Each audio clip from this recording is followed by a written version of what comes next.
Waalaikumsalam. Selamat pagi, menjelang siang, dan salam sejahtera bagi kita semuanya.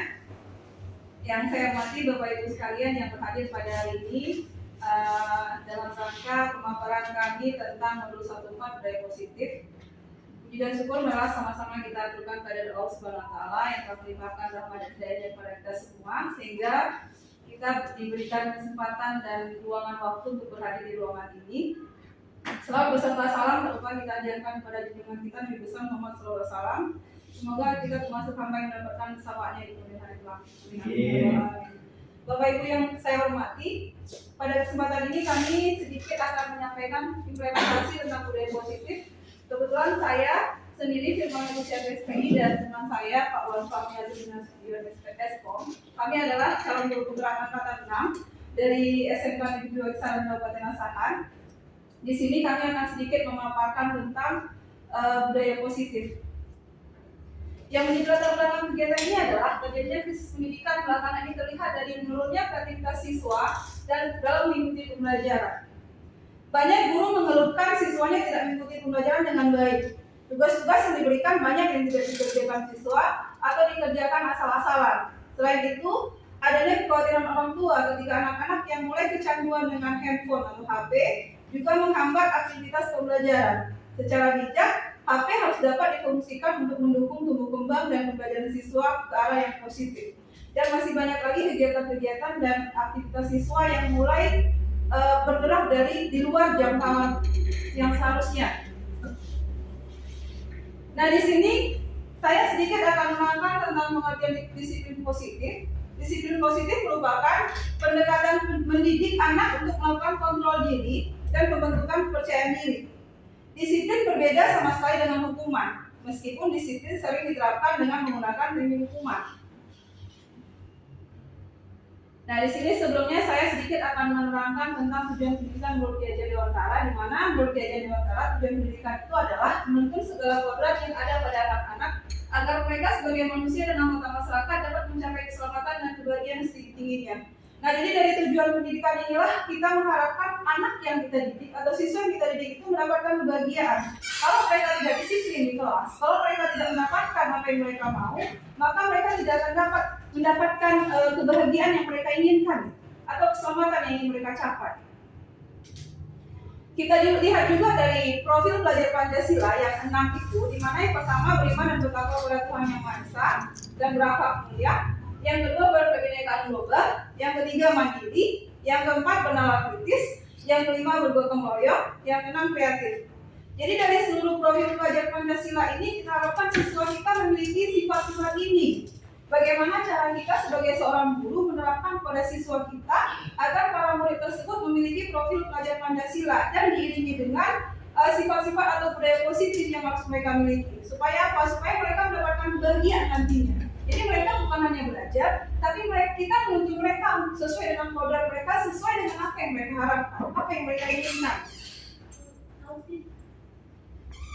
Kemudian di sini tujuan dari disiplin positif itu adalah menanamkan motivasi pada murid-murid kita, yaitu untuk menjadi orang yang mereka inginkan dan menghargai diri mereka sendiri dengan nilai-nilai yang mereka percaya. Kalau mereka ingin menjadi seseorang yang menurut kita tidak sesuai dengan yang kita harapkan, biarkan saja, karena itu keinginan mereka. Tugas kita sebagai guru mengarahkan mereka, membantu mereka untuk mencapai keinginan mereka itu. Kemudian, ketika murid-murid kita memiliki motivasi tersebut, mereka akan memiliki motivasi intrinsik yang berdampak jangka panjang. Motivasi yang tidak akan berpengaruh pada adanya hukuman atau hadiah. Jadi selama ini Bapak Ibu, kita memberikan sesuatu teguran kepada siswa dengan memberikan hukuman atau hadiah, ternyata itu bukan merupakan suatu budaya positif. Misalnya kalau kamu mengerjakan tugas yang Bapak berikan, maka Bapak akan kasih nilai bagus. Itu bukan budaya positif. Jadi itu hanya sekedar hadiah yang nanti kalau mereka tidak melakukan tugas, mereka akan merasa ya udahlah aku tidak mendapatkan apa yang diberikan Bapak itu. Kalau aku kerjakan tugas itu maka aku dapat hadiah. Mereka hanya memerlukan itu saja, tidak mengharapkan yang lebih dari itu. Nah, kemudian mereka akan tetap berperilaku baik dan berlandaskan nilai-nilai kebajikan karena mereka ingin menjadi orang yang menjunjung tinggi nilai-nilai yang mereka hargai. Nah, kemudian di sini ada 3 motivasi perilaku manusia. Yang pertama, untuk menghindari ketidaknyamanan atau hukuman. Jadi ternyata sikap siswa untuk menghindari ketidaknyamanan atau hukuman itu mereka bisa lakukan adalah ini adalah tingkat rendah dari motivasi perilaku manusia. Biasanya orang memotivasi perilakunya untuk menghindari hukuman atau ketidaknyamanan. Akan bertanya apa yang akan terjadi apabila saya tidak melakukannya. Sebenarnya mereka sedang menghindari permasalahan yang mungkin muncul dan berpengaruh pada mereka secara fisik, psikologis maupun tidak berpengaruhnya kebutuhan mereka. Bila mereka tidak melakukan tindakan tersebut, motivasi ini disebut dengan motivasi yang bersifat eksternal. Kemudian yang kedua, motivasi perilaku manusia itu adalah untuk mendapatkan imbalan atau penghargaan dari orang lain. Jadi selain mereka merasakan sesuatu, melakukan sesuatu agar mereka tidak mendapatkan hukuman, yang kedua mereka agar mendapatkan imbalan.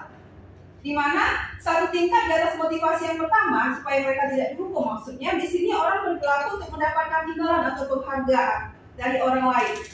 Dengan motivasi ini mereka akan bertanya apa yang akan saya dapatkan apabila saya melakukan ini.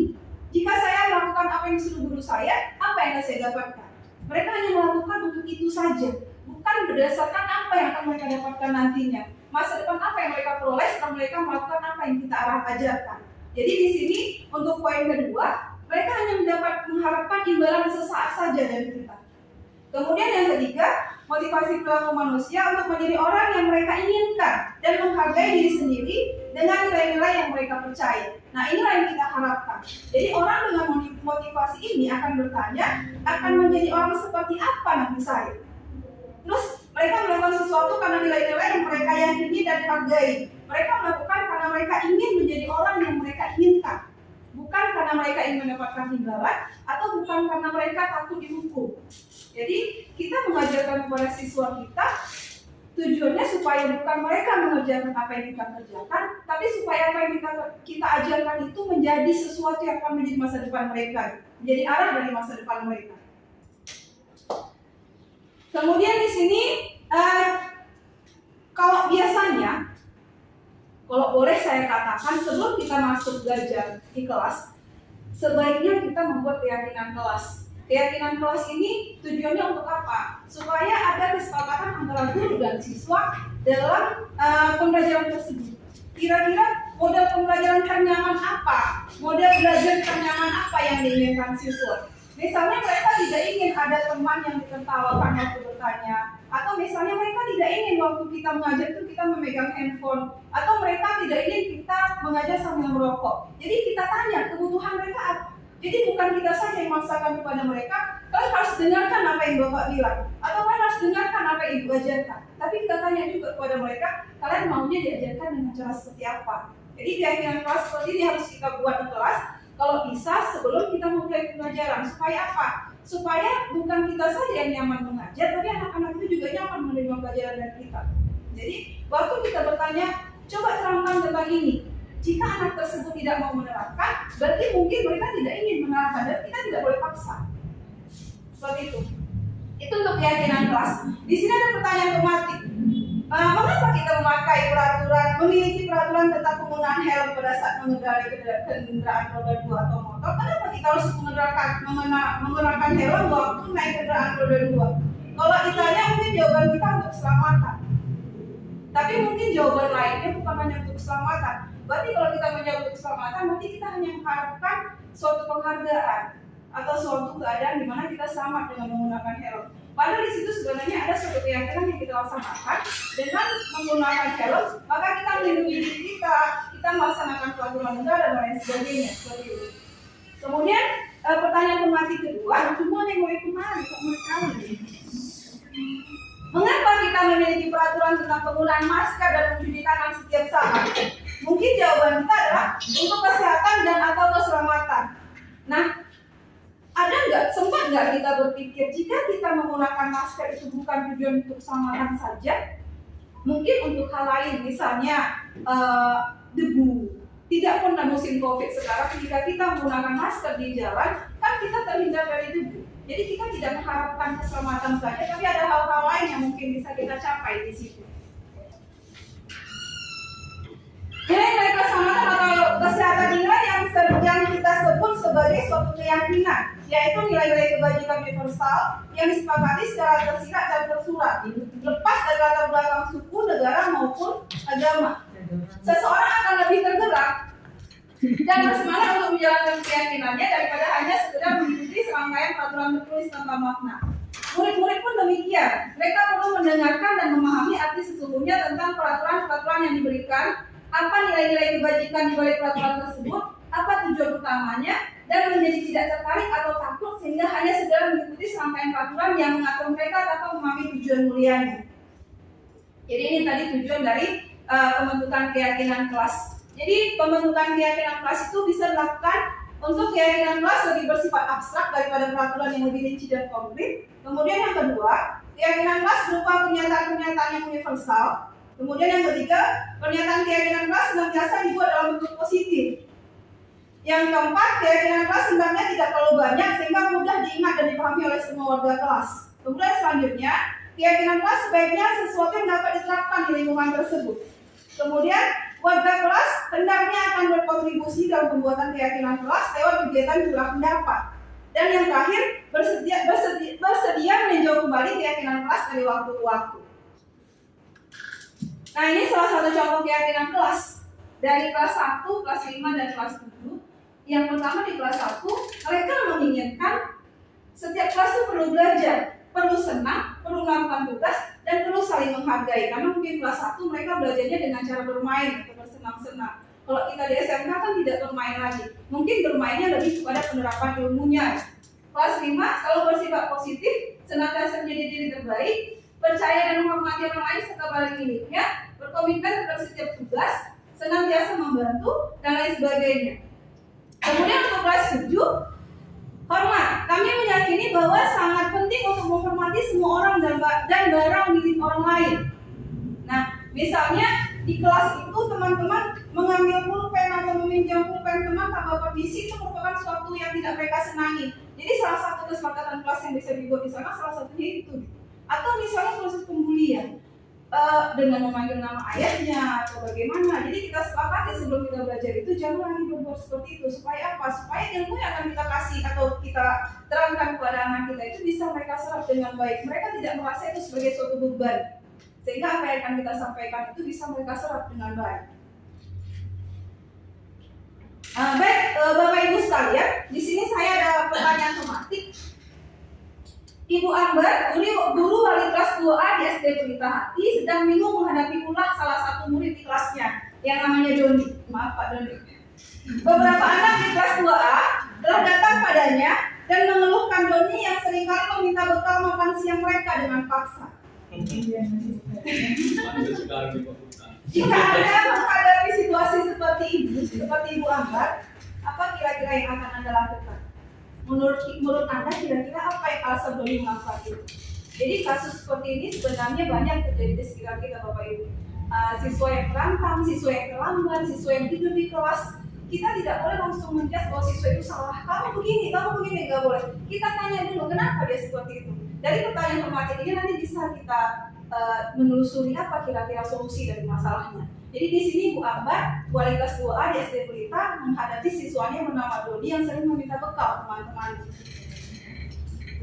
Kita kan tidak tahu ada apa yang terjadi dengan Doni. Kenapa Doni berbuat seperti itu? Nah, sebelum kita lebih lanjut ke pertanyaan formatif tadi, di sini saya akan sedikit memaparkan tentang 5 kebutuhan dasar manusia. Yang pertama, kebutuhan untuk bertahan hidup.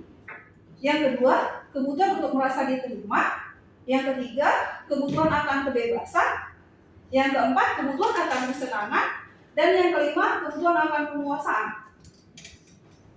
Kita ke kebutuhan dasar yang pertama, yaitu kebutuhan bertahan hidup. Kebutuhan bertahan hidup atau survival adalah kebutuhan yang bersifat fisiologis untuk bertahan hidup, misalnya kesehatan, rumah, dan makanan. Nah, setelah kita tanya Doni tadi, setelah Bu Ambar tanya ke Doni, kenapa kamu selalu mengambil makanan kawanmu? Kenapa kamu selalu meminta makanan teman-temanmu? Dalam kasus ini, apabila jawaban Doni adalah ketika ditanya Bu Ambar, karena ia lapar dan orang tuanya tidak membawakannya bekal atau makan siang, maka kebutuhan dasar yang sedang dipenuhi oleh Doni adalah kebutuhan untuk bertahan hidup. Bisa saja dia minta makanan temannya itu karena dia lapar. karena orang tuanya tidak bisa menyediakan dia makanan untuk bekal sekolah, karena mungkin masalah keterbatasan ekonomi dan lain sebagainya. Jadi kita tidak boleh langsung menyalahkan anak, kenapa kamu begini? Bisa saja dia melakukan itu karena dia ingin bertahan hidup, karena dia lapar dan harus makan. Kemudian yang kedua, kebutuhan akan kasih sayang dan rasa diterima. Kebutuhan untuk disayangi dan diterima menjadi kebutuhan akan hubungan dan koneksi sosial. Kebutuhan untuk memberi dan menerima kasih sayang, dan kebutuhan untuk merasa menjadi bagian dari suatu kelompok. Nah, dalam kasus di atas, apabila Doni menjawab bahwa alasannya mengambil bekal temannya karena dia merasa senang temannya jadi perhatian dia, ketika temannya melaporkannya pada guru, maka di sini si Doni adalah siswa yang kurang kasih sayang. Mungkin dia tidak lapar, dia tidak membutuhkan makanan itu, tapi dengan cara dia meminta makanan temannya, sebenarnya dia membutuhkan perhatian dari temannya itu. Jadi mungkin di rumah dia kurang kasih sayang, di sekolah dia sering dimarahi gurunya, sehingga dia melakukan ini untuk mendapatkan perhatian dari teman-temannya. Jadi sekali lagi Bapak Ibu, kita tidak boleh langsung menyalahkan siswa. Kenapa kau seperti itu? Kita tanya dulu, kita telusuri dulu. Kenapa dia sebenarnya? Kemudian yang ketiga, penguasaan atau kebutuhan pengakuan atas kemampuan. Kebutuhan ini berhubungan dengan kekuatan untuk mencapai sesuatu, menjadi kompeten, menjadi terampil, diakui atas prestasi dan keterampilan kita, didengarkan, dan memiliki rasa harga diri. Nah, dalam kasus Doni tadi, jika jawaban Doni adalah dia merasa hebat karena sudah bisa mengganggu teman-temannya, berarti dia butuh penguasaan. Dia butuh pengakuan dari orang lain bahwa dia itu bisa. Mungkin selama di rumah dia selalu disepelekan oleh orang tuanya. Sedikit salah, disalahkan. Abangnya yang salah, kakaknya yang salah, dia menjadi sumber masalah. Gara-gara kau begini. Padahal sebenarnya dia tidak melakukan itu. Jadi dia mengambil makanan temannya, dia meminta makanan temannya hanya karena dia butuh penguasaan, dia butuh dihargai. Jadi bukan karena dia nakal, bukan karena dia jahat dan lain sebagainya, tapi sebenarnya dia punya kepuasan yang belum dipenuhi, yaitu kepuasan atas pengakuan orang lain bahwa dia itu sebenarnya ada. Aku ada di sampingmu. Kenapa kau tidak menganggap aku ada? Kira-kira seperti itu Bapak Ibu. Kemudian yang keempat, kebutuhan akan pilihan atau kebebasan. Kebutuhan untuk bebas adalah kebutuhan akan kemandirian, otonomi, memiliki pilihan, dan mampu mengendalikan arah hidup seseorang. Nah, ke kasus Doni tadi, jika dalam kasus di atas Doni mengatakan bahwa dia bosan dengan makanan yang dibawa orang tuanya, atau bekal dari ibunya itu saja, ada telur aja, goreng telur, besoknya telur lagi, mungkin dia bosan, maka dia mengambil makanan temannya atau minta makanan temannya. Kita kan tidak tahu apa kebutuhan Doni. Jadi dengan cara meminta makanan teman-temannya atau meminta makanan teman yang lain, dia merasa itu suatu kebutuhan dia karena dia punya pilihan. Aku pengen merasakan apa yang temanku makan. Aku pengen makan nugget, aku pengen makan ini, sedangkan mungkin itu tidak dipenuhi oleh orang tuanya. Jadi bekalnya hanya itu saja. Makanya dengan meminta bekal temannya, mengambil bekal temannya, dia memuaskan kehidupannya sendiri atau kebutuhannya sendiri. Kemudian yang terakhir Bapak Ibu, kebutuhan akan kesenangan. Kebutuhan akan kesenangan adalah kebutuhan untuk mencari kesenangan bermain dan tertawa. Anak-anak dengan kebutuhan dasar kesenangan yang tinggi biasanya ingin menikmati apa yang dilakukan. Mereka juga bisa berkonsentrasi tinggi saat mengerjakan hal yang mereka senangi. Nah, jika jawaban Doni tadi waktu mengambil makanan temannya karena iseng saja Bu, dan aku suka menengok ekspresi temanku yang marah atau kecewa atau sedih waktu aku ambil makanannya, berarti si Doni itu hanya butuh kesenangan. Dia di rumah itu tidak senang. Dia di sekolah juga dibully oleh teman-temannya yang lain. Dia oleh gurunya selalu disalahkan. Sedikit saja dia berkata yang bikin menurut gurunya salah jawabannya, dia langsung dikatakan kau tidak benar, kau salah, kau tidak pintar, kau begini begitu. Sehingga dia butuh kesenangan. Mungkin dengan cara dia meminta makanan ke teman-temannya, dia merasa bahwa aku hebat, aku bisa loh, aku bisa menguasai orang lain, sehingga aku merasa senang di situ. Jadi itu tadi 5 posisi kontrol, 5 kebutuhan dasar manusia yang sebenarnya perlu kita pelajari Bapak Ibu supaya apa? Supaya kita bisa mengetahui apa sih kebutuhan siswa kita. Jadi kita tidak boleh atau tidak disarankan untuk langsung menyalahkan kenapa sih anakku seperti itu. Jangan langsung menghukum. Kau mengambil makanan temanmu, kau push up. Kau mengambil makanan si temanmu, kau begini. Memang kau dasar anak yang tidak bagus begini begitu. Tidak boleh. Kita harus tanya dulu, kita tanya dulu, kita telusuri dulu. Kenapa dia melakukan hal itu? Baik Bapak Ibu, karena kami berkolaborasi, bagian saya di sini mungkin ada sedikit koreksi atau tanya jawab dari Bapak Ibu. Kalau misalnya ada, saya persilakan. Kalau enggak, akan diteruskan oleh teman saya, Pak Wan Fahmi, untuk melanjutkan materi selanjutnya. Gimana Bapak Ibu? Ada pertanyaan? Jelas Pak. Jelas ya? Jelas. Oke, terima kasih Bapak Ibu. Nanti di terakhir boleh kita diskusi. Selanjutnya akan dilanjutkan oleh teman saya, Pak Wan Fahmi.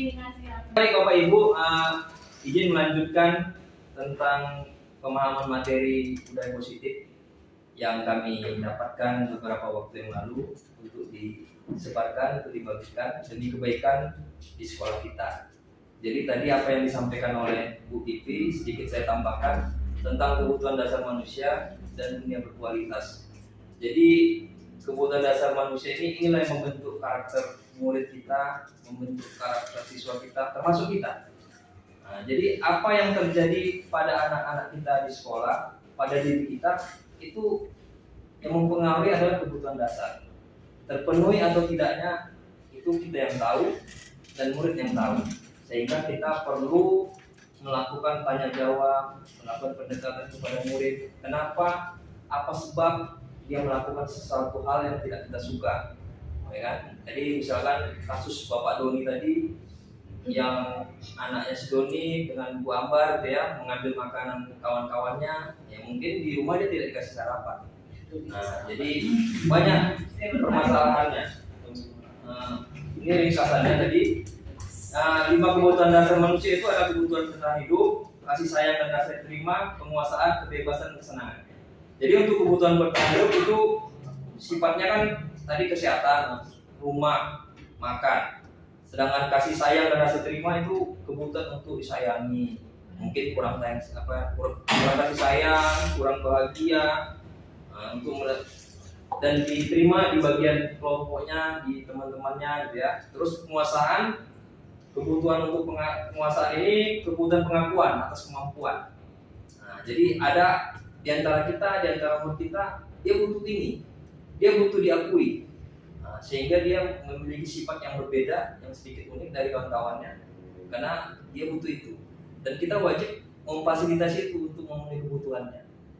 Terus kebebasan ini adalah kebutuhan akan pilihan, kebutuhan kemandirian, otonomi, ya, memilih pilihan.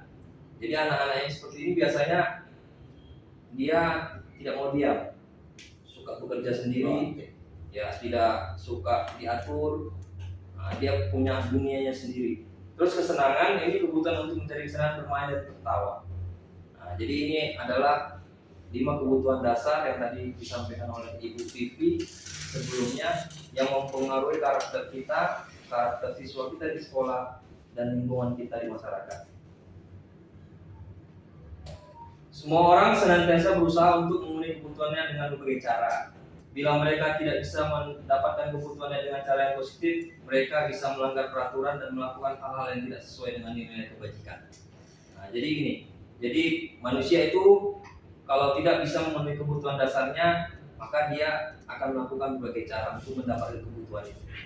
Jadi wajar kalau ada anak yang tingkah lakunya mengarah ke negatif, ada yang baik-baik, mungkin kebutuhannya terpenuhi semuanya.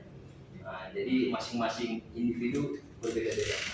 Sedangkan dunia berkualitas ini tempat khusus di dalam pikiran kita, di dalam pikiran siswa kita, tempat kita menyimpan gambaran representasi dari semua yang Anda inginkan. Jadi maksud dari dunia berkualitas ini, masing-masing kita punya impian sendiri, punya tujuan hidup sendiri, punya kemauan sendiri. Saya tidak bisa masuk ke dalam kehidupannya Bu Christine, karena Bu Christine punya tujuan hidupnya sendiri, punya mimpinya sendiri. Pak Yani sendiri punya mimpi sendiri. Saya tidak bisa. Cuma tugas kita sebagai guru ke siswa memasukkan nilai-nilai kebajikan itu ke dalam pikiran mereka. Nah, sehingga mereka berjalan menggapai cita-citanya akan berjalan dengan sesuai dengan nilai kebajikan, ya, mandiri, kolaboratif, semua yang sesuai dengan profil pelajar Pancasila yang di awal tadi. Oke. Terus yang ini adalah posisi kontrol. Posisi kontrol ini 5 posisi kontrol yang paling sering kita jumpai di sekolah. Pertama, penghubung. Ini penghubung ini orangnya tipenya pokoknya salah sedikit dukung, baik fisiknya maupun secara psikologisnya, dengan kata-kata, dengan ditendang, pokoknya setiap murid yang salah wajib dihukum. Terus ada pembuat merasa bersalah. Ini tipe orang, kalau kita guru ini seolah-olah gini, kok kamu melakukan ini nak, nanti saya dimarahi kepala sekolah. Kamu tahu janji kamu apa kemarin. Jadi seolah-olah kita merasa menjadi korban saja, gitu ya. Tahulah di antara kita ini ada apa tidak, ya kan. Terus sebagai teman, ini sebagai teman mungkin ada yang kita selama ini lakukan itu. Jadi kita mengajak menegur siswa, mengingatkan siswa itu kita anggap sebagai teman. Pokoknya kita besok dia tidak melakukan kesalahan itu lagi, kita bicara seadanya seperti teman saja. Terus pemantau, posisi kontrol pemantau ini seperti ini. Kamu melakukan kesalahan, tapi kita kasih hukuman, ya, kita kasih sanksi. Misalkan, kalau kamu tidak mengerjakan tugas, maka kamu nanti tidak boleh keluar jam istirahat, wajib mengerjakan. Dan itu kita lihat, kita pantau, apakah dia ikut melaksanakan tugas yang kita berikan atau tidak. Itu yang terakhir adalah manajer. Ini posisi yang paling tinggi, manajer, sehingga kita sama-sama mencari solusi tentang apa yang terjadi pada siswa tersebut. Jadi kita dalam menyelesaikan masalah siswa ini, siswa diajak untuk berpendapat. Jadi bukan hanya pendapat kita saja yang diterima. Jadi semuanya kita selesaikan dengan cara berdiskusi. Ini posisi dari manajer. Jadi dari 5 posisi kontrol ini, ya mungkin kita sebagian sudah ada yang melakukan 5-5-nya. Ada bahkan cuma 1 sebagai penghubung. Ya, ada yang membuat masalah sampai dengan manajer. Jadi untuk itu kita lihat dulu, ini ada video.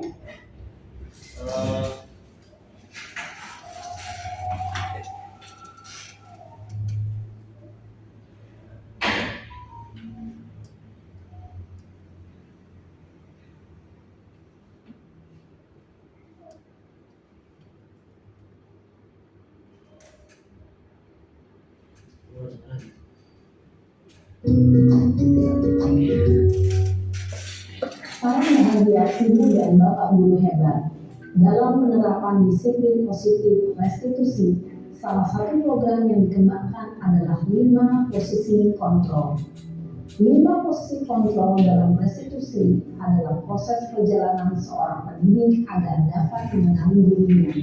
Pada video kali ini, kita akan membahas tentang 5 posisi kontrol yang dikembangkan oleh gaya dosen dan contoh penerapannya.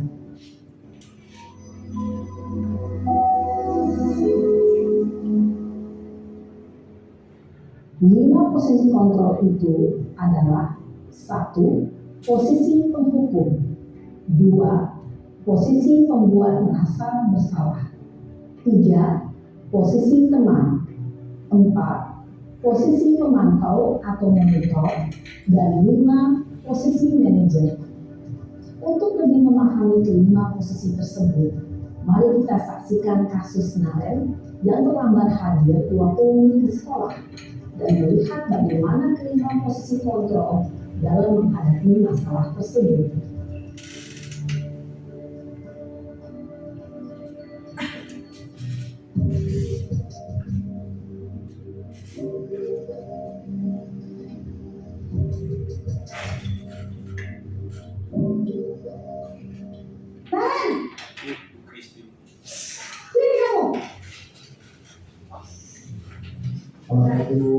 Kira-kira Kamu terlambat.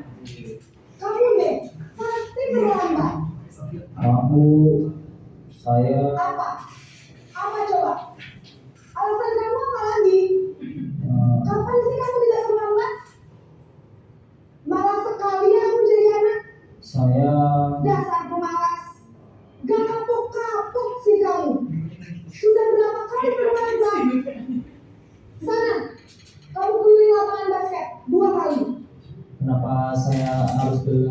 basket, Bu. Kenapa? Kamu melawan ibu? Berani-beraninya jawab. Sudah terlambat, masih berani jawab pula. Link lapangan basket 5 kali sekalian. Biar kapok. Cepat. Pergi sana ke lapangan basket. Posisi penghukum biasanya berbicara dengan nada tinggi, menghadut, menunjuk-nunjuk, menyakiti, dan menyindir. Hukuman bisa berupa fisik maupun psikis. Ibu dan bapak guru hebat. Dampak yang terjadi pada murid ketika guru berada pada posisi penghukum adalah murid cenderung akan memberontak, bahkan menyimpan dendam.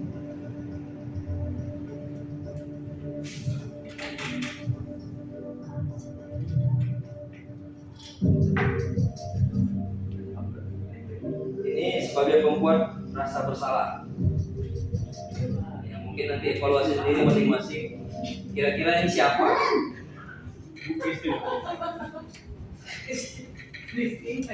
Selamat pagi, Bu. Naren. Kamu kenapa terlambat lagi, nak? Ya Tuhan, Naren. Kamu senang ya bikin ibu susah ya? Kalau kamu terlambat lagi, nanti ibu yang ditegur bapak kepala sekolah, nak. Disangka ibu tidak bisa membina kamu. Duh, gimana ini? Maaf, Bu. Duh, Gusti Naren. Kamu suka ya kalau ibu ditegur bapak kepala sekolah? Terus, sekarang ibu harus tulis apa yang di buku absen? Ini kan sudah sering terlambat loh. Ibu harus apa coba? Maaf, Bu. Maaf sekali. Ya sudah, lain kali jangan bikin ibu susah lagi ya, Kak ya. Ibu tidak akan kuat lagi kalau kamu begini terus. Bisa jatuhkan kalau ibu ditegur bapak kepala sekolah. Sekarang cepat, kelas. Maaf ya, Bu. Maaf sekali.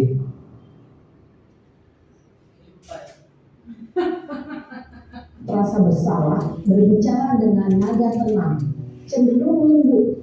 Namun kata-kata yang diutarakan membuat murid merasa menjadi orang yang gagal, memandang buruk dirinya sendiri, merasa tidak berharga, dan tidak sanggup membahagiakan orang lain.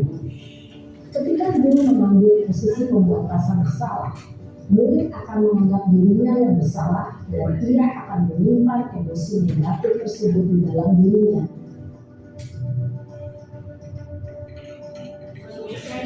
Ya, posisi C. Coba tadi ada posisi penghukum sama posisi membuat rasa bersalah. Jadi penghukum itu apa yang sudah murid lakukan dengan kesalahan kita hukum. Biasanya kan tadi contohnya si Naren tadi dia menjawab kenapa harus keliling lapangan, Bu. Malah ditambah hukumannya. Walau perlu 5 kali. Ya kan? Jadi itu mungkin sering kita lakukan di kelas. Itu akan membuat anak tidak berubah, malah akan semakin beringas karena dia tidak setuju dengan hukuman yang diberikan kepada diri dia. Terus tadi ada membuat rasa bersalah. Itu kita berperan sebagai guru seolah-olah kita merasa jadi korban. Gitu ya. Nanti dikira guru lain, dikira kepala sekolah, saya tidak bisa jadi guru yang baik di kelas ini. Nah, ini biasanya wali kelas ini. Jadi seolah-olah kita menjadi korban atas kesalahan siswa kita. Ya. Jadi ini mungkin menjadi pelajaran sama kita ke depannya. Terus ini ada posisi teman.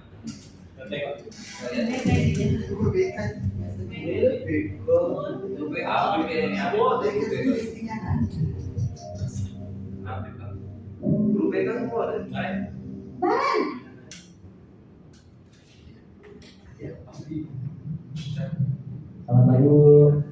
Wah, sudah jam berapa ini, nak? Terlambat lagi ya, sayang. Iya, Bu. Habis ibu saya lupa bangunkan saya, Bu. Kamu malah menyalahkan ibu kamu. Kamu bukannya anak yang larinya paling kencang. Kok terlambat sih? Iya, Bu.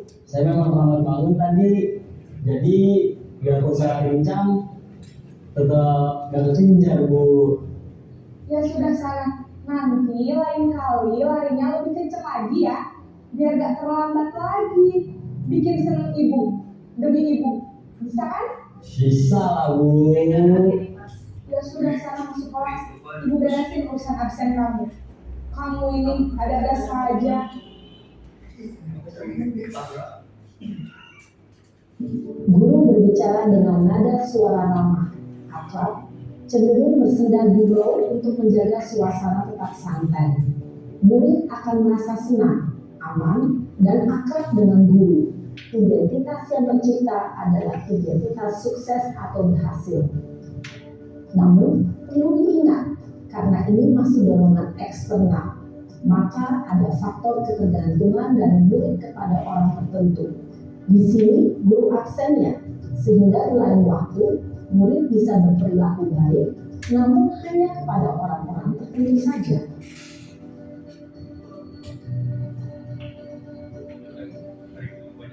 Oke. Posisi teman. Ya, tadi kita lihat videonya, contohnya. Jadi kita berbicara ramah, akrab dengan siswa. Ini bestie. Ini biasanya siapa ini? Bu Susi ya. Bu BK.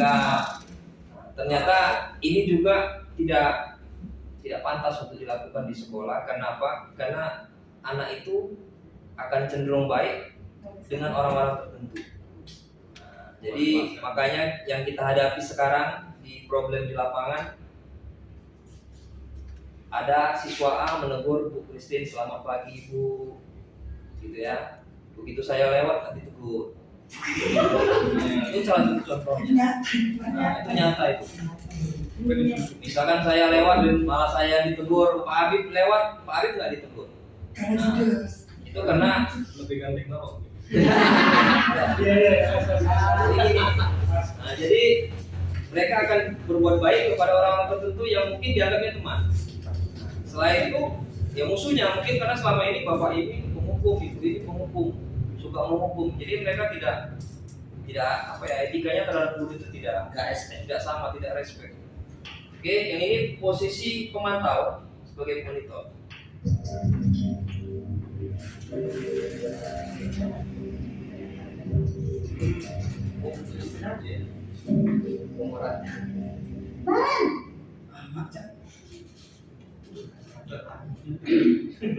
Selamat pagi Bu. Naren, apa peraturan sekolah kita tentang jam berapa kita harus masuk sekolah, Nak? Kita harus di sekolah jam 7 Bu. Iya betul, sekarang sudah jam 7.20. Naren sudah tahu konsekuensinya jika terlambat hadir. Paham Bu, saya harus tinggal kelas pas jam istirahat selama 20 menit. Iya benar, konsekuensinya demikian. Jadi nanti jam 9.30 pas istirahat, kamu harus tinggal di kelas, kerjakan tugas tambahan untuk ketertinggalan kamu, ya? Baik Bu. Posisi pemantau mengandalkan penghitungan atau data untuk mengontrol murid. Guru mengarahkan murid berdasarkan peraturan dan konsekuensi. Seorang pemantau menunjukkan bahasa tubuh dan ekspresi wajah yang datar dan cenderung formal. Oke. Sebelum posisi manajer, tadi pemantau ini apa jadi buku Pak? Kalau di SMK ini kebanyakan guru produktif nih. Tahu kan? Tidak mengerjakan tugas. Tinggal kau ya, nanti sampai istirahat kau nggak boleh. Tahu apa yang saya suruh kemarin? Tahu Pak. Kira-kira kalau nggak kamu kerjakan, saya akan mengerjakan tulis di buku sebanyak sekian Pak, perintah-perintahnya dan sebagainya. Oke, saya tunggu besok. Kalau besok nggak saya terima di meja saya, maka nilainya akan remedial dan sebagainya gitu ya. Ini sering juga dilakukan oleh guru-guru, terutama guru kejuruan kalau di SMK ya.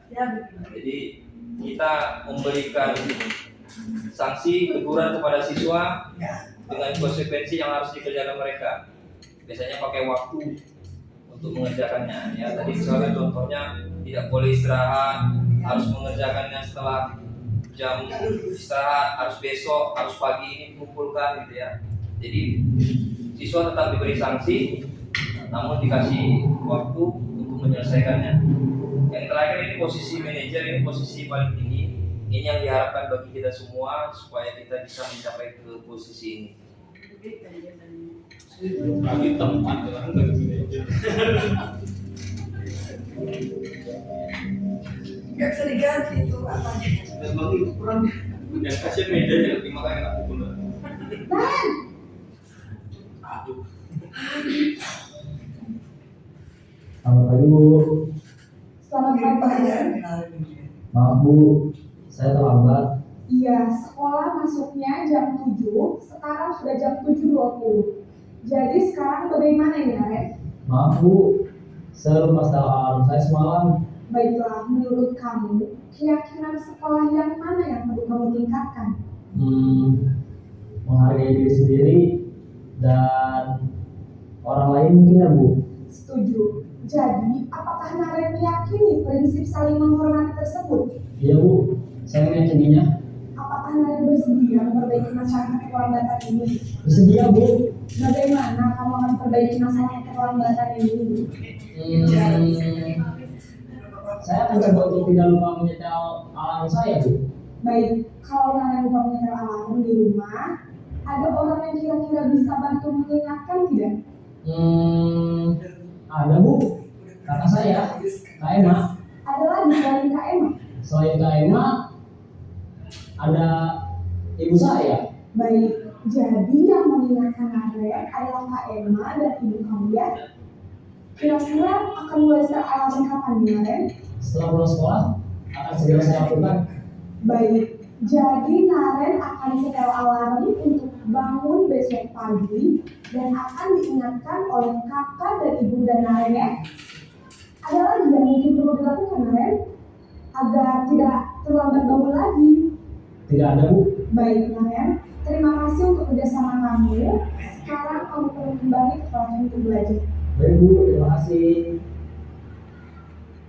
Posisi manajer adalah posisi kontrol yang disarankan untuk membimbing murid memiliki sikap disiplin yang positif, yaitu murid yang mandiri, bertanggung jawab, dan dapat memecahkan masalah.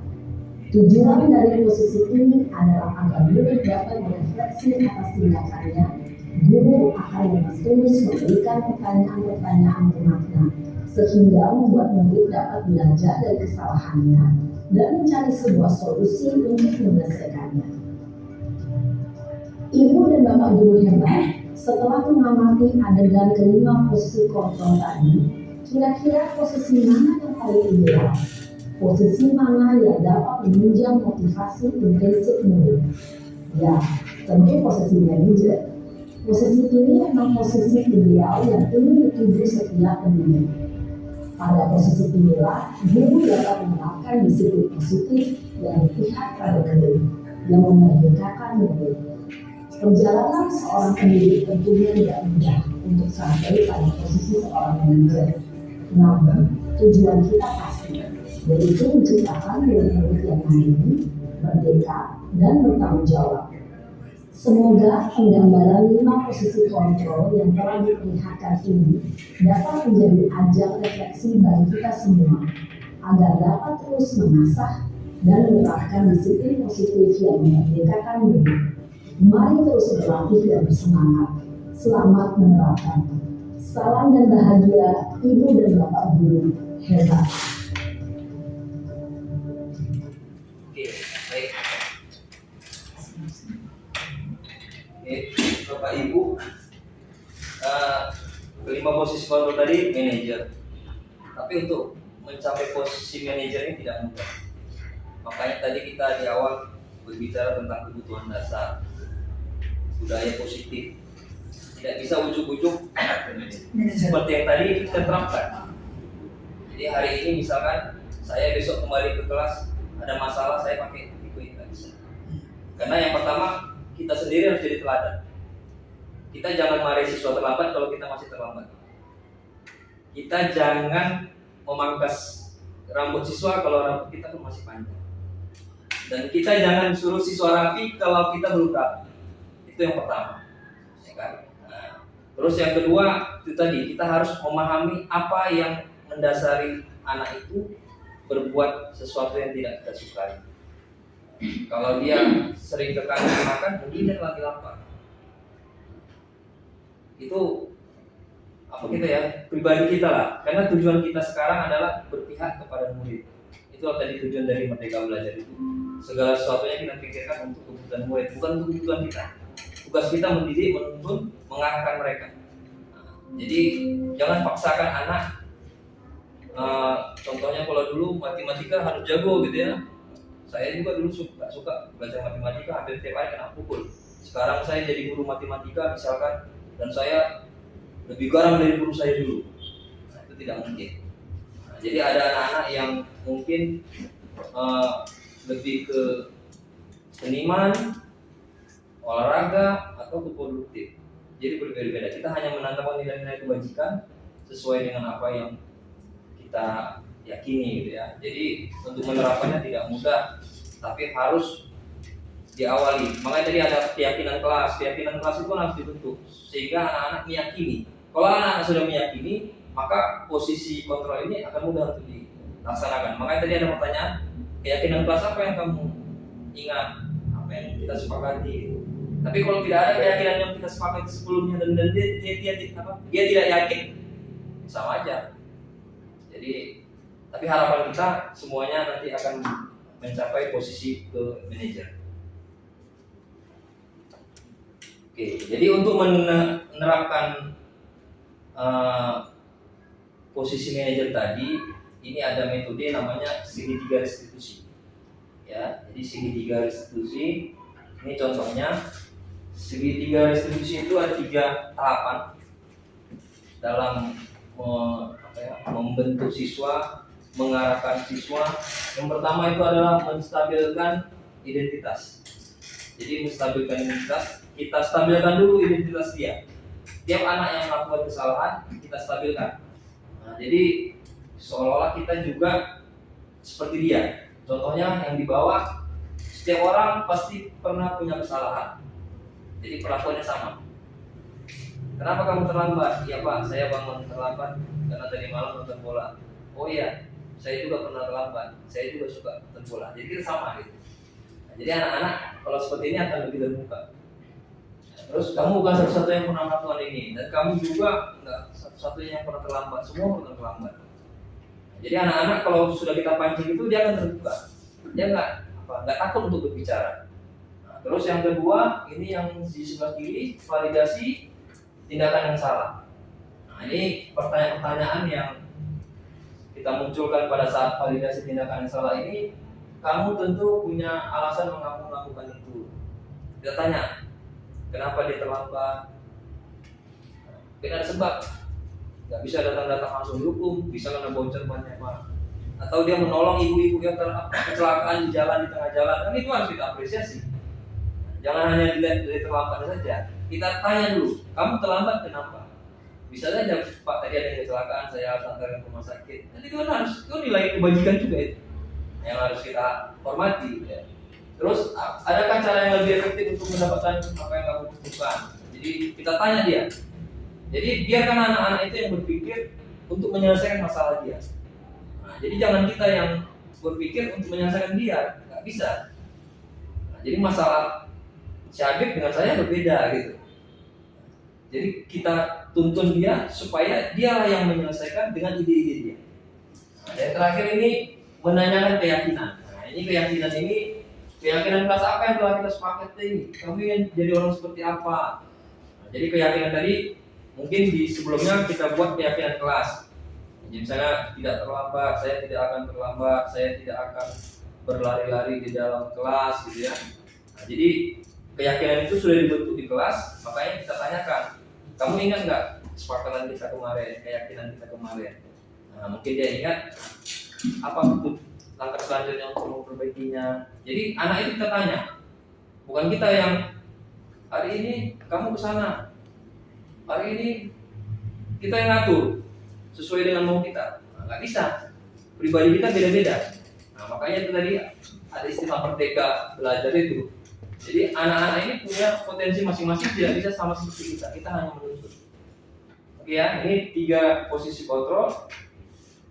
Ini yang menstabilkan identitas. Ini tujuannya untuk mengubah identitas anak dari orang yang gagal karena melakukan kesalahan menjadi orang yang sukses. Anak yang melanggar peraturan karena sedang mencari perhatian adalah anak yang sedang mengalami kegagalan. Terus dia mencoba untuk memenuhi kebutuhan dasarnya namun ada benturan. Kalau kita mengkritik dia, maka kita akan tetap membuatnya dalam posisi gagal. Nah, jadi ini tujuan dari menstabilkan identitas. Kalau kita kritik dia tetap gagal. Bukan malah berubah makin parah ya. Selama ini kita lihat. Ini contoh pernyataan-pernyataan atau pertanyaan yang mungkin kita sampaikan kepada anak saat kita menyelesaikan satu kasus. Berbuat salah itu tidak apa-apa. Tidak ada manusia yang sempurna. Saya juga pernah melakukan kesalahan seperti itu. Kita bisa menyelesaikan ini. Bapak atau ibu tidak terlatih mencari siapa yang salah. Ya. Ini tapi bapak atau ibu ingin mencari solusi dari permasalahan ini. Ini mungkin untuk kasus yang siswanya berantem. Jadi kita tidak perlu mencari lagi siapa yang salah. Kita hanya fokus menyelesaikan masalah mereka supaya mereka tidak berantem lagi di luar. Kamu berhak merasa begitu. Ini kita dukung dia. Kalau ada misalkan saya marah pak, saya patahkan pulpennya, saya patahkan rollnya. Kita dukung dulu. Ini menstabilkan identitas supaya dia mau terbuka. Seolah-olah kita mendukung dia. Apakah kamu sedang mencari teman yang baik untuk dirimu sendiri? Ini contoh pernyataan dalam menyelesaikan satu kasus di posisi menstabilkan identitas. Terus yang kedua ini validasi tindakan yang salah. Yang tadi yang ada di segitiga yang di posisi kiri. Setiap tindakan yang kita lakukan dengan suatu tujuan, yaitu memenuhi kebutuhan dasar. Kalau kita memahami kebutuhan dasar apa yang mendasari sebuah tindakan, kita akan bisa menemukan cara yang paling efektif untuk memenuhi kebutuhan tersebut. Nah ini pernyataannya, contohnya, padahal kamu bisa melakukan yang lebih buruk dari ini. Kamu pasti punya alasan mengapa melakukan hal itu. Atau kamu patut bangga pada dirimu sendiri karena kamu telah melindungi sesuatu yang penting buatmu. Kamu boleh mempertahankan sikap itu, tapi kamu harus menambahkan sikap yang baru. Nah, jadi ini mulai kita arahkan supaya dia bisa berproses, supaya dia tidak tidak mempertahankan kesalahan yang sudah dibuatnya. Kita mulai ajak untuk berubah supaya dia sadar akan satu kasus yang dialami. Yang ketiga ini menanyakan keyakinan. Ini proses terakhir dari posisi kontrolnya, teori kontrolnya menyatakan bahwa kita pada dasarnya termotivasi secara internal. Ketika identitas sukses telah tercapai di langkah 1 dan tingkah laku yang salah telah divalidasi, itu di langkah 2, maka anak akan siap untuk dihubungkan dengan nilai yang dia percaya, berpindah menjadi orang yang diinginkan. Ini yang tahap terakhir itu kita menanyakan apa yang kita percaya sebagai kelas ya, atau keluarga. Apa nilai umum yang kita sepakati tadi, yang keyakinan, peraturan, mungkin ada kesepakatan sebelumnya di kelas yang pernah kita buat dengan anak tersebut.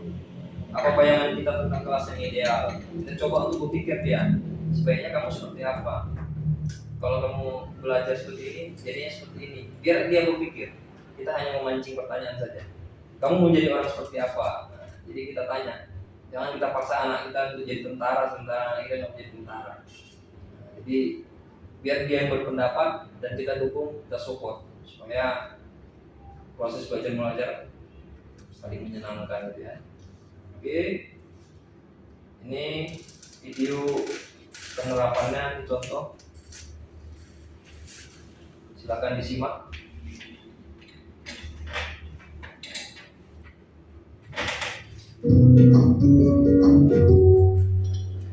Salam dan bahagia ibu dan bapak guru hebat. Pada video kali ini kita akan membahas tentang salah satu program disiplin positif yang diterapkan di lingkungan sekolah yang dikenal dengan nama restitusi.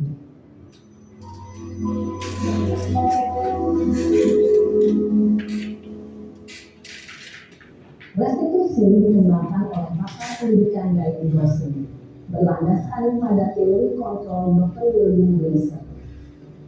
Segitiga restitusi adalah suatu proses dialog yang dijalankan oleh guru atau orang tua agar dapat menghasilkan murid yang mandiri dan bertanggung jawab.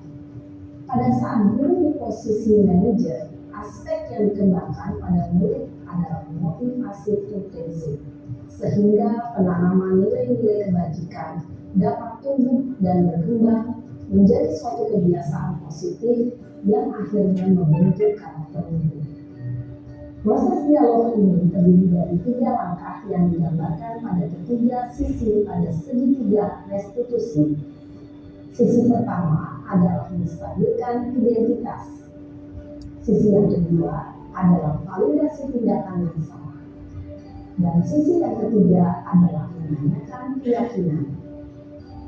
Ibu dan bapak guru, berikut ini akan ditunjukkan bagaimana seorang guru berada dalam posisi manajer menggunakan penerapan segitiga restitusi.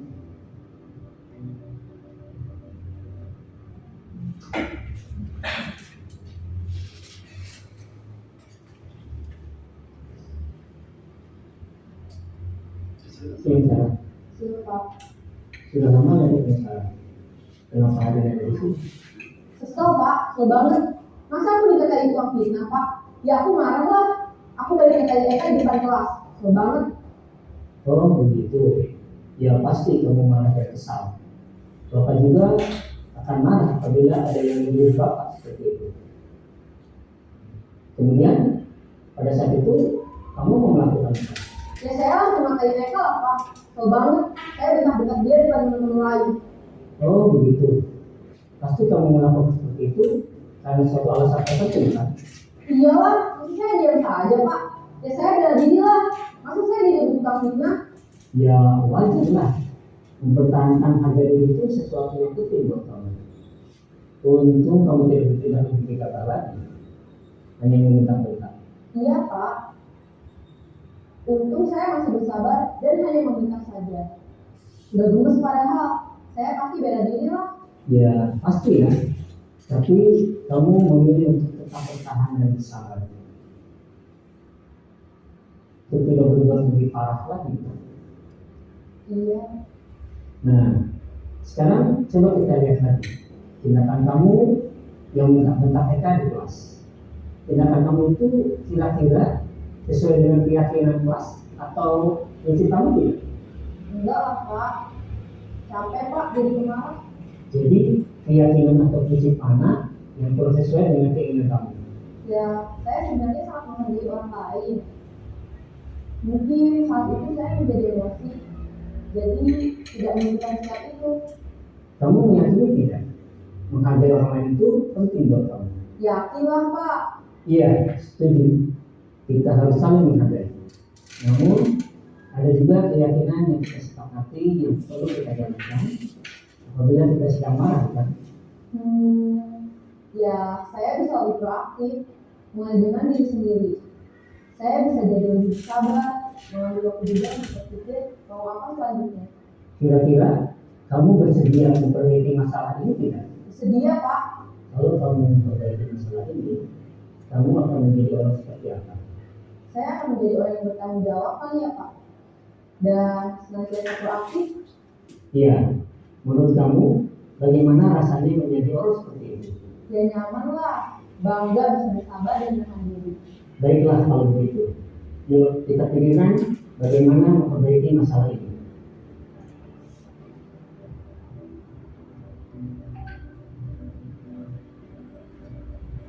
Ibu dan bapak guru hebat. Baru saja kita menyaksikan contoh bagaimana seorang guru berada dalam posisi manajer menggunakan penerapan segitiga restitusi. Mari kita bahas satu persatu. Pada sisi pertama, menstabilkan identitas berdasarkan pada prinsip bahwa membuat kesalahan adalah bagian dari proses pembelajaran. Sisi pertama dari segitiga ini berperan menggeser identitas murid dari identitas gagal ke identitas sukses. Murid yang sedang bertingkah laku yang tidak pantas atau menarik diri saat itu sedang mengalami identitas gagal. Bila kita mengkritiknya, maka posisinya tidak akan berubah. Kita bisa mengajukan pernyataan-pernyataan ini. 1. Membuat kesalahan sesuatu yang wajar. 2. Manusia tidak ada yang sempurna. 3. Kita bisa memperbaiki masalah ini. 4. Saya tidak menanyakan kesalahannya. Saya lebih fokus bagaimana memperbaiki masalah ini. 5. Apakah saat ini kamu pernah menjadi orang yang baik untuk dirimu sendiri? Pada sisi kedua, validasi tindakan yang salah berlandaskan pada prinsip bahwa setiap perilaku berupaya memenuhi suatu kebutuhan tertentu. Diri yang telah memahami teori kontrol akan bergeser dari pemikiran stimulus respon menjadi proaktif dan mencoba untuk mengenali tujuan dari perilaku itu, mengenali dan mengakui kebutuhan diri dapat memperbaiki hubungan dengan diri tersebut. Pernyataan atau pertanyaan bisa disampaikan dengan nada suara tidak menghakimi atau memojokkan, sehingga dapat mengembalikan diri pada posisi positif. 1. Kamu bisa saja bertindak lebih gegabah lagi dari ini. 2. Aku bukan melakukannya tanpa suatu alasan tertentu. 3. Kamu melakukannya karena mempertahankan sesuatu yang penting bagimu. 4. Mungkin kamu bisa mempelajari suatu perilaku baru yang lebih efektif. Bersediakah kamu mempelajarinya? Selanjutnya, kita akan simak sisi terakhir, yaitu menanyakan keyakinan. Teori kontrol menyatakan bahwa pada dasarnya kita termotivasi secara intensif.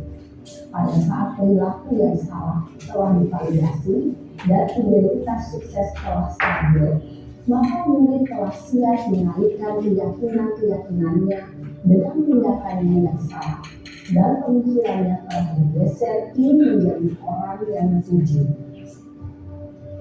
Pertanyaan-pertanyaan ini dapat mengalihkan keyakinan-keyakinan yang diambil murid. 1. Sebagai keluarga atau kelas, apa yang kita yakini? 2. Nilai-nilai apa yang telah kita sepakati? 3.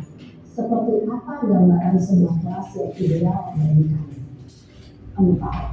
Kamu ingin menjadi orang seperti apa?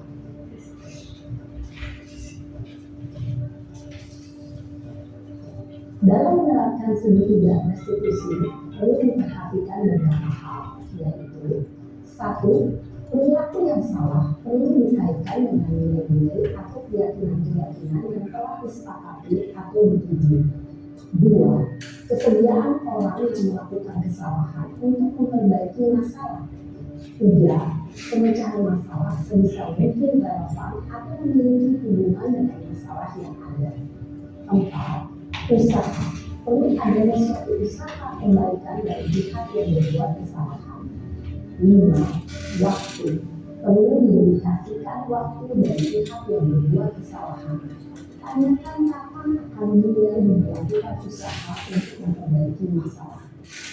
Dengan memahami struktur penerapan segitiga restitusi, diharapkan diri dapat menerapkan posisinya sebagai manajer dalam mengajukan pertanyaan-pertanyaan bermakna yang dapat membuat murid menjadi lebih percaya diri, bertanggung jawab, dan mandiri.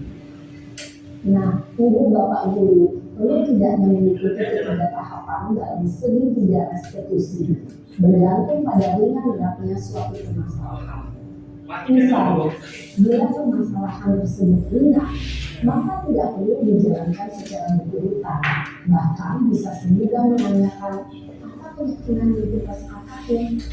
Dengan menjalankan segitiga restitusi, dengan mengajukan pertanyaan-pertanyaan bermakna, diharapkan murid menjadi lebih kuat secara pribadi, dapat membuka wawasan hidup agar dapat menyelesaikan permasalahannya sendiri, semakin percaya diri, mandiri, dan merdeka. Salam dan bahagia, ibu bapak guru hebat. Ya, Bapak Ibu, tadi kita lihat contoh penerapan dari segitiga diskusi. Jadi kita memancing siswa agar dapat termotivasi menyelesaikan masalah dia sendiri.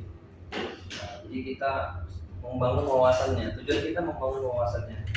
Jadi kalau seperti ini sudah bisa kita terapkan pada diri kita terapkan di sekolah ini, saya rasa tidak ada siswa lagi yang dipecat dari sekolah ini. Ya, karena pecat itu bukan suatu solusi meninggalkan kelas. Jadi karena selama ini kita dengar siswa yang mungkin malas dan sebagainya, kita membuat rencana bukan berencana memperbaiki dia, kita membuat sama-sama membuat rencana untuk meninggalkan kelas dia, atau bahkan kita rencana kita agar murid itu keluar dari sekolah ini. Itu kejam tidak sebagai guru, Bapak Ibu. Itu kejam tidak? Guru untuk mendidik. Mungkin di luar siswa sudah bermasalah, dititipkan ke sekolah ini untuk kita didik dengan cara-cara yang baik. Nah, jadi kita merencanakan keberhasilan, ya. Kedepannya kita merencanakan keberhasilan, bukan merencanakan kegagalan. Nah, jadi jangan sampai lagi nanti ada murid wali kelasnya nggak mau tahu pokoknya. BK-nya aku udah pening Pak. Wali kelasnya nggak tahu. Gurunya dan sebagainya. Nah, jadi capek namanya kita guru. Iya. Nah, kita sama-sama bekerja sama agar belajar memperbaiki budaya yang terjadi di sekolah ini menjadi lebih baik. Oke ya, saya setuju Bapak Ibu ya. Setuju. Oke, selanjutnya kita diskusi santai saja. Kira-kira apa yang akan kita diskusikan, kita tanyakan dalam penerapan dan sebagainya. Mudah-mudahan kita mendapat solusi yang terbaik untuk sekolah ini. Terima kasih. Mungkin tolong simpan ya. Ya. Kegiatannya. Baik Bapak Ibu, ada yang diskusikan atau ada yang mungkin agak mengganjal ya Bapak Ibu, sebisanya akan kami coba jawab. Tapi sebelumnya saya mau sedikit sharing. Memang sih kalau kita lihat posisi kontrol tadi itu sepertinya terlalu heboh kali mesti manajer seperti ini. Bentak, marahi sudah selesai. Tapi ternyata itu memang salah. Jadi jujur Bapak Ibu, saya pernah melaksanakan ini. Saya awali dulu di dalam keluarga saya. Saya kalau melakukan anak saya tiap pagi pasti marah-marah. Jadi setelah saya mengikuti pendidikan budaya positif, saya nggak pernah lagi marah-marah pagi-pagi. Jadi apa yang saya lakukan? Malam sebelum tidur kami buat kesepakatan. Nah, besok pagi kalian bangun jam berapa? Jam sekian. Kalau tidak bangun jam segitu, apa yang harus mama lakukan? Tidak usah dikasih uang jajan. Mereka yang menentukan hukuman apa yang mereka mau. Jadi kita tinggal membangunkan pagi-pagi, tinggal bilang, Nak, bangun sudah jam sekian, mau punya sholat subuh. Jadi kalau mereka tidak bangun, tinggal kita laksanakan aja konsekuensinya. Kan mereka yang mau, mereka yang terlambat bangun. Jadi kita tidak perlu lagi marah-marah pagi-pagi. Kita tidak perlu lagi menghukum atau membentak anak dengan kata-kata kasar. Tanpa kita sadari, Bapak Ibu, kita sendiri pun sebenarnya melakukan anak kita sendiri dengan cara yang tidak baik. Bahkan mungkin kata-kata yang tidak wajar kita sampaikan kepada mereka. Dengan harapan mereka menjadi lebih mengerti akan posisi mereka. Tapi sebenarnya itu cara yang salah dan tidak benar. Jadi dengan posisi kontrol yang tadi kita diterangkan oleh teman saya, bahwa posisi manajer itu memang sedikit lebih sulit dan sedikit kurang bisa kita terima kalau kita guru SMK. Di SMK kalau tidak menghukum tidak puas, kalau tidak membentak tidak puas. Tapi ternyata itu salah. Seperti yang disampaikan teman saya tadi, bagaimana cara kita supaya siswa yang bermasalah itu sadar akan kesalahannya sehingga dia tidak mengulangi kesalahan yang sama? Atau bagaimana caranya supaya siswa yang hampir putus sekolah itu tidak jadi putus sekolah, dia melanjutkan sekolahnya? Jadi kita telusuri apa kebutuhan mereka yang tidak dipenuhi dan posisi kontrol yang manajer yang bagaimana yang harus kita terapkan ke mereka. Baik Bapak Ibu, silakan kalau ada yang ingin diskusikan, sebisanya akan kami jawab. Ada Bapak Ibu? Kira-kira ada? Ibu Susi, Pak Eko, ada mungkin yang ya, silakan. Ini Bu, satu contoh begini, kita temui ada anak di kelas 10, awal dia masuk ke sini itu bukan pilihan sebenarnya, Ya kita sama-sama tahu ada ya dia awalnya mau masuk jurusan katakanlah TKJ, kemudian dengan pertimbangan NIM yang rendah, kemudian awalnya dia mau masuk SMK 2 aja gitu. Kemudian setelah mungkin ada pertimbangan nggak lulus dan itu, kemudian dia pilih yang di DPIB. Nah setelah dia jalani ya di semester pertama ternyata nggak di hati dia, malah dia tertarik ke TPM karena banyak kawan TPM gitu. Jadi bahkan dia sempat belajar gimana caranya bubut kan gitu. Jadi si anak lebih ke TPM. Kemudian karena nggak di hatinya, jadi berdampak di kegiatan pembelajaran setiap hari di kelas di DPIP tadi.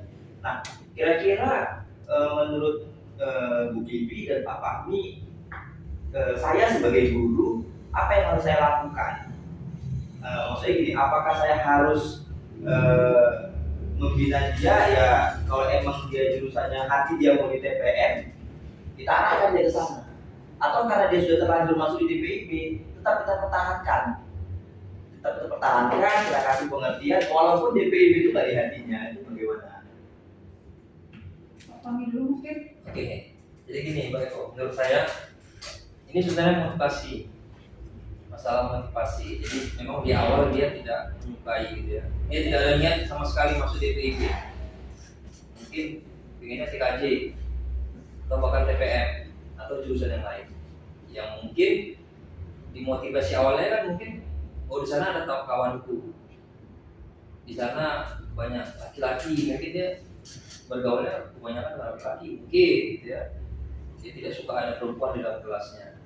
Jadi kalau itu sebenarnya kita sebagai guru sebaiknya kita kembalikan kepada dia, ya, kita kembalikan kepada dia dengan konsekuensi yang harus diterimanya.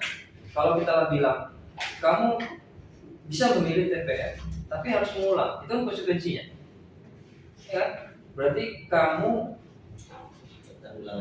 terulang dan rugi 1 tahun belajar, kan gitu. Tahun depan atau pindah ke sekolah lain di tahun depan, itu konsekuensinya. Jadi kita pancing dia untuk bertanggung jawab. Kalau dia menerima itu berarti dia belajar untuk bertanggung jawab dengan apa yang jadi pilihannya. Yang kedua, kita memberi motivasi, Pak. Jadi kita munculkan dari DPIP itu bagaimana gitu.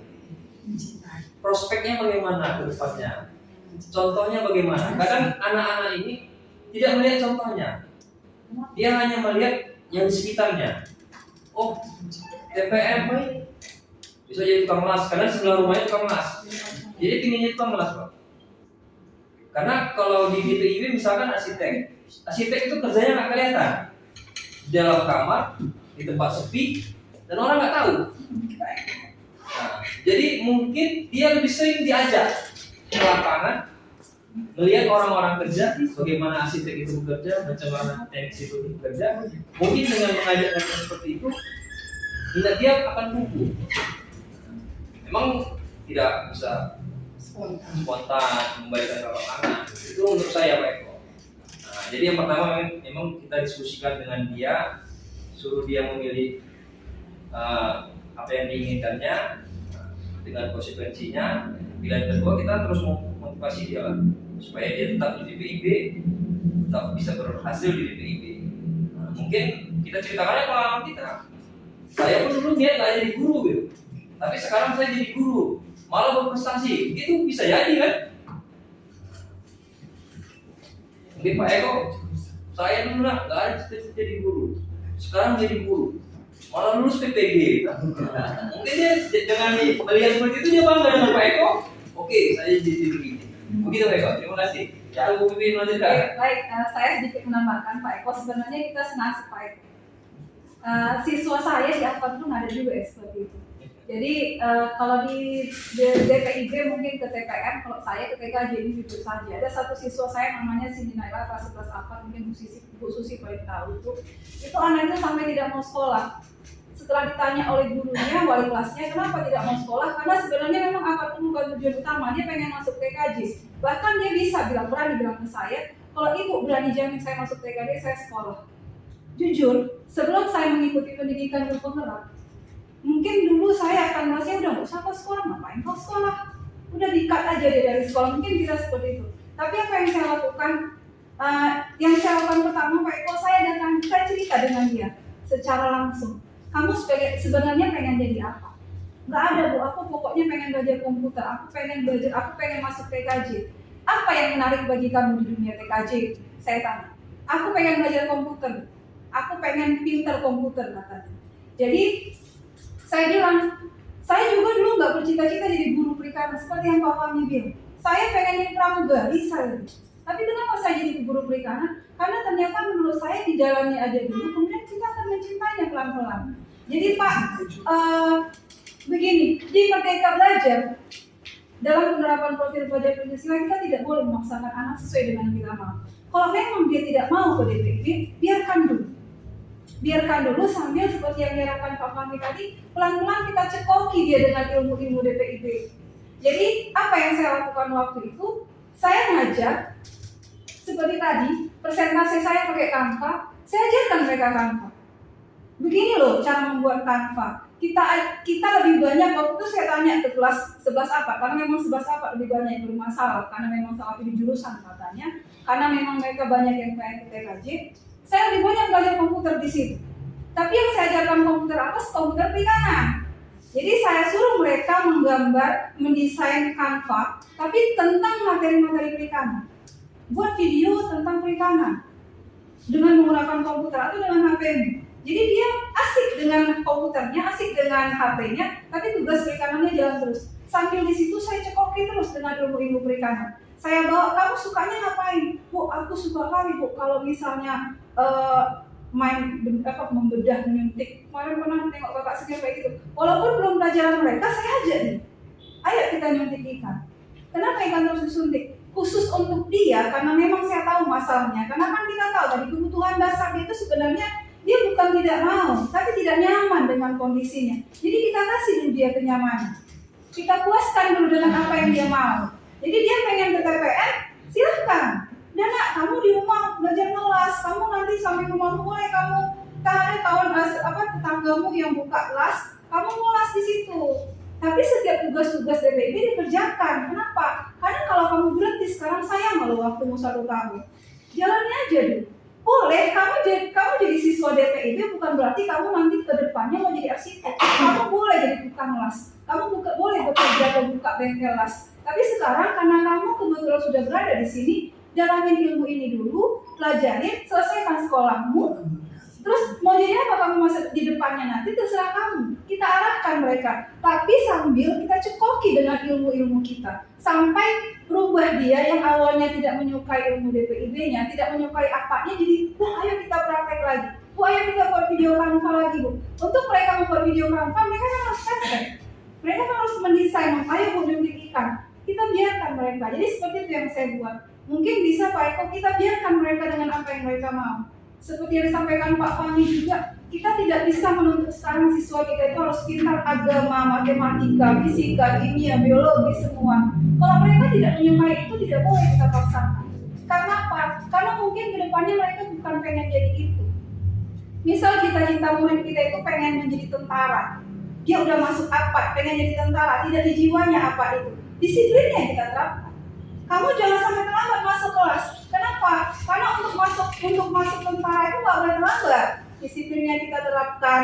Kamu harus kuat, badanmu harus tegak, begini begitu semua. Kita cekoki dengan ilmu disiplin untuk menunjang dia ke cita-citanya. Tapi di samping itu dia tetap kerjakan tugasnya sebagai siswa apa. Seperti itu menurut saya Pak Eko. Terima kasih. Oke Pak Eko ya. Intinya sebagai guru jangan capek. Ya. Kalau capek, nggak usah jadi guru. Tidur. Itu ya. Ya.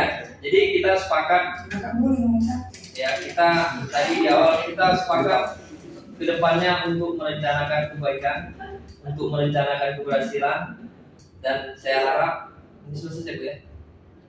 Oke ya, saya harap apa yang kami sampaikan ini bisa disebarkan ke banyak orang. Ya, sedikit ilmu, tapi saya rasa mudah-mudahan bermanfaat. Karena ini juga ilmu baru dari kami, yang kami terima ini baru, dan kami juga baru memahami. Ya, jadi intinya di buku yang positif ini tidak ada manusia yang sempurna. semua harus kita pahami dan kita harus memahami. Baik Bapak Ibu, terima kasih atas atensinya dalam kegiatan pengimbasan ini. Mudah-mudahan di kedepannya jika ada ilmu baru lagi akan kami sampaikan, karena hal-hal baik yang harus disampaikan. Nah, biar kita bisa selamat di dunia maupun di akhirat. Oke, terima kasih. Kami akhiri dari kami calon guru penggerak angkatan 6. Saya sendiri Warfami Azrin Nasution dan rekan saya Firman Kusianti SP. Iya, mengucapkan terima kasih. Selamat siang. Assalamualaikum warahmatullahi wabarakatuh. Waalaikumsalam warahmatullahi wabarakatuh.